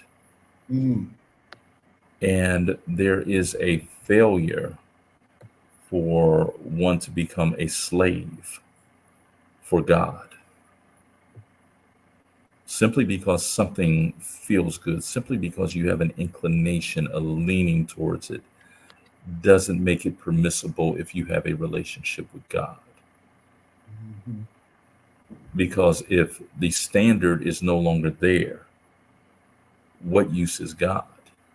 Because you're doing what you want to do because it feels good, and you've been convinced by other people that this is the way to do it because you're independent, you're a free thinking individual and person. We've seen several factors, several elements destroy what slavery, Jim Crow, Black codes, racial discrimination, segregation, any type of racial oppression could not achieve. Now we're at a point where we are a people who are unanchored. We're just out here floating around. And those of us who are anchored and are still trying to continue the traditions, and traditions that don't always favor us, are shunned and looked at as if we are the ones who are in the wrong. Oftentimes relegated to being social pariah. So we've lost our way. We've lost the ability to teach our people what the traditions are and to explain to them why a man should be with a woman, because it's going to allow us to produce the next generation of the most precious resource that we can have, our children. And I yield, brother. Yes, sir. Thank you, Doc. You know, when you just said that, it reminded me of a video that I shared with Sister Cassie. earlier this week, and I want to go ahead and play that, and then we're going to wrap it up. I want to get your thoughts on this, so I'm going to play it, and then I'm going to let it. I'm going to play. It's a short video, so I'm going to play it, and then I'm going to let it play one more time, so make sure we all get it. Uh-oh. Have there been anyone that went through what we went through, slavery, discrimination, the whole thing, and then we opt for education over liberation? Now, y'all play with that if you want. Liberation is close to the universal God. Education, any fool can put that book together. Y'all can sit there with all your PhDs. Oh, George Washington didn't beat up the damn British for the right to build a college. They was getting liberated. Then once you liberate, you build the college to what you like it to be, not what some white folks that's sending the money wanted to be. And now it's catching up with you. Now it's catching up with you. The reason we so messed up, never before have there been anyone that went through what we went through, slavery, discrimination, the whole thing, and then we opt for education over liberation. Now, y'all play with that if you want. Liberation is close to the universal God. Education, any fool can put that book together. Y'all can sit there with all your PhDs. Oh, George Washington didn't beat up the damn British for the right to build a college. They was getting liberated. Then once you liberate, you build the college to what you like it to be, not what some white folks that's sending the money wanted to be. And now it's catching up with you. Now it's catching up with you. The reason we so messed up. All right, and he says now it's catching up with us. Your thoughts on that, Doc? You know, I've met Dick Gregory several times. He's a very different brother. Let me say that first off. But I would disagree with him. I don't think that now, now it's catching up with us. Shit, we done already been caught and lapped. And the most dangerous and disappointing thing for me is that really what you're talking about is momentum. Mm-hmm. And we don't have, those of us who are looking at it through a godly lens, we don't have the motivation. We don't have the momentum on our side right now. This thing is rolling. And this thing is going to ultimately lead to the obliteration of any semblance of Black solidarity. And there's nothing more dangerous for Black folk than for us to have no solidarity whatsoever. And I shudder to think that we're not even close to the bottom yet in regards to that. We're already at a point where Black people, by and large, do not acknowledge each other, not with a head nod up or down, not with eye contact. It is almost as if you're not even worthy of me acknowledging you. Mm-hmm. And if I believe that you're not worthy of me acknowledging you, you also believe that you're not worthy of being acknowledged either. The brand of Blackness has been denigrated and destroyed to a point where even Black folk don't want to be associated with it. And so the idea of liberation for me right now is a frightening thought.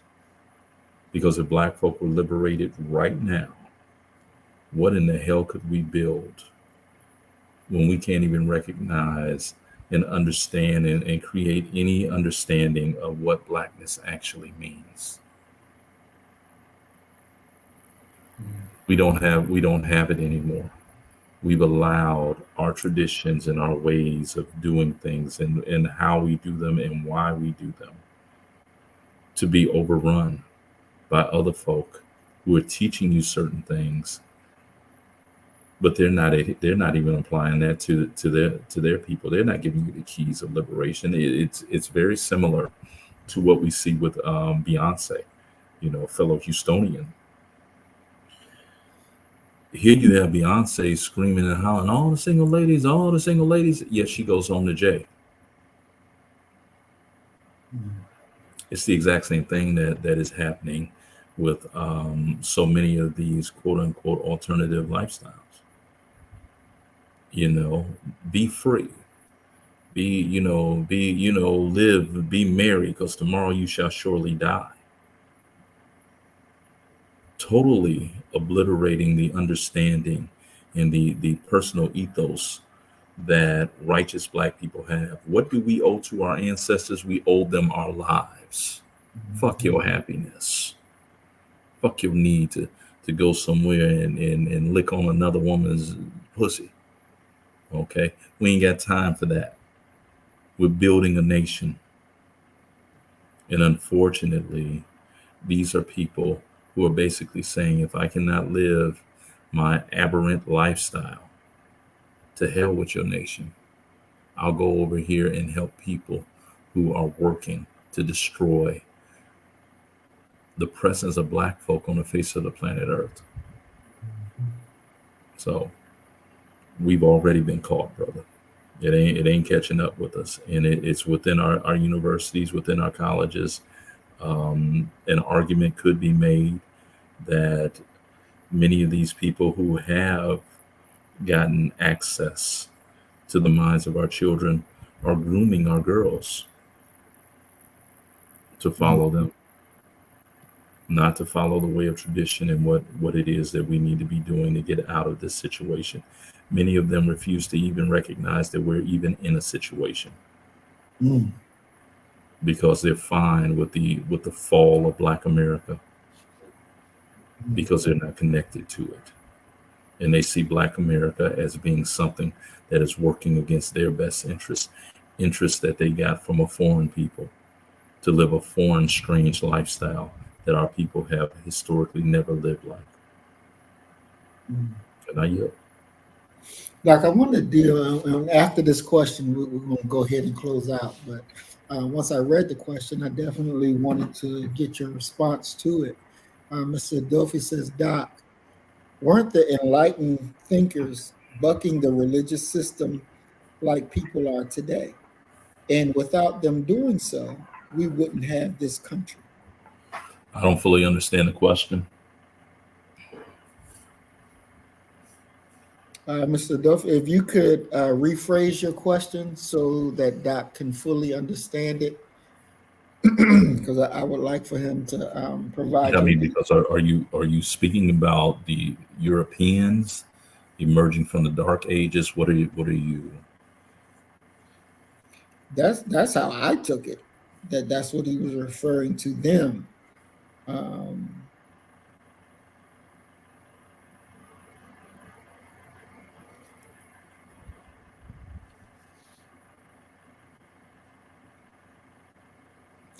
Don't know. What's throwing me off is that you're speaking about Europeans, but then you're talking about this country.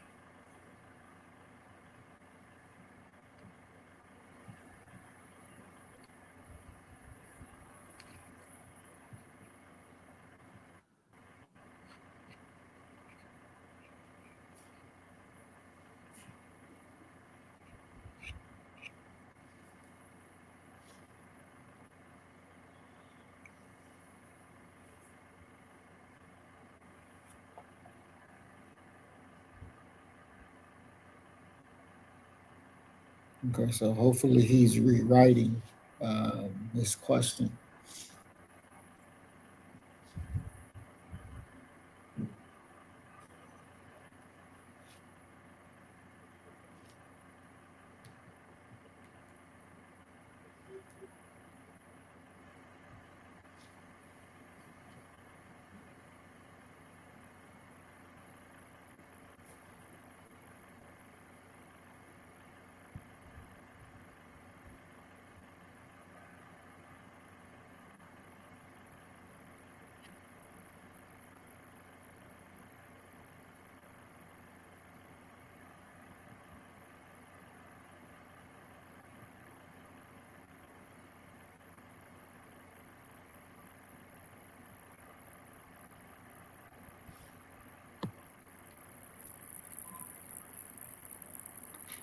Doc Sister Cassis said, we built the country.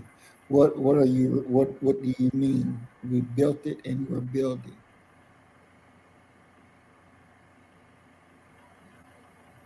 What do I mean by what? Okay, Mr. Dover said I abstain. I can't remember where I was going with that. All right, big bro, no problem. If it comes back to you, just let us know. Reach out to us, let us know. Sister Cassie is saying that we built this country, and there's Black people that are rebuilding or building in their areas. Well, I don't doubt that at all. I was talking about those who would not walk across the street to hammer a nail into a 2x4 for Black folk. But we do have builders. I mean, right here in Houston, Texas, we have a street called Alameda. It's where the world famous turkey leg hut is at. Those Black folk down there are trying to create a Black Wall Street, and to be honest with you, it's the reason why I have this pet project, and I got the second volume done. I plan on over this Christmas break finishing, putting the cover on and formatting and things like that. Foolish Floyd, the life and times of a African American contrarian. Floyd lives, my fictitious character, he lives in that area around Alameda. So yeah, we got some who are building, but I was directly talking about those who have chosen to be enemies and to be non-factors, and in many ways be negative factors in regards to Black America and what it is that we are, the conscious-minded people, are actually seeking and trying to do. That's all I was saying. Yes, sir. Excellent. And I want to speak to this because every day when I go in, I make it a point to speak to every Black person I see, whether it's male or female. Mm-hmm. I get that point because I know that we see each other and we look away, we look down, we don't act like we don't want to even acknowledge each other, and that just really irks me.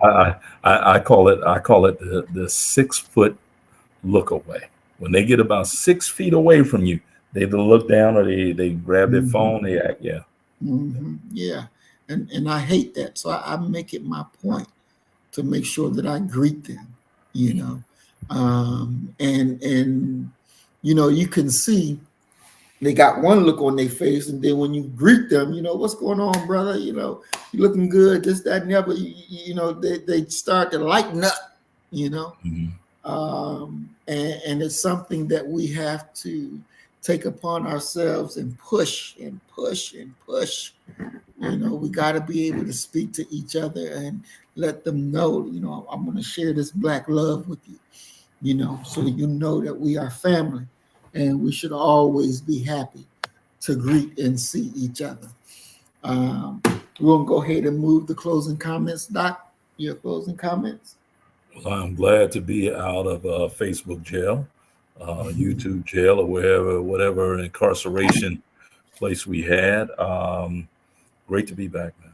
Love to, just love to be here. It's truly the highlight of my week. Definitely to be dealing with and building with the family. Definitely.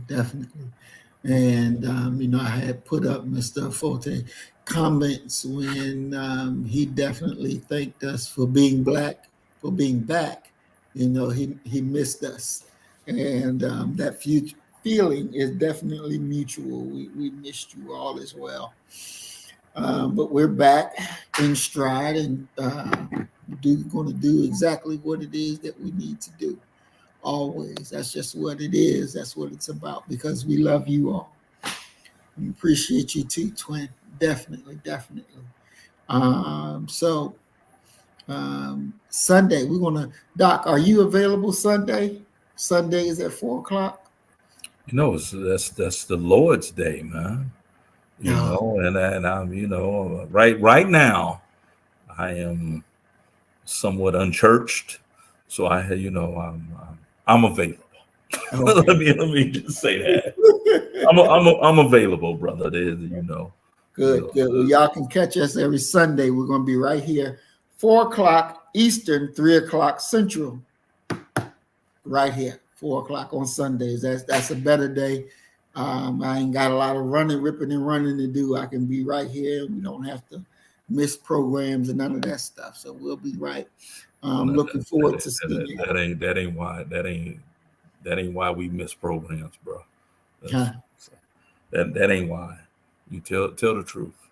No, I'm saying because sometimes I do have things on Saturday that need to be done. Okay, yeah, I get that. But I'm just saying, I'm just saying, you know what I'm saying? Just own your stuff, brother. Own your stuff. Well, sometimes Fridays is hard when I get off of work and hell, they work a brother. My God, they work a brother. So sometimes we got work issues and all that. But we're here, we're back, we're rocking and rolling. So we're gonna roll on Sunday. Yeah, we're gonna roll on Sundays, 3 o'clock Central, 4 o'clock Eastern. All right.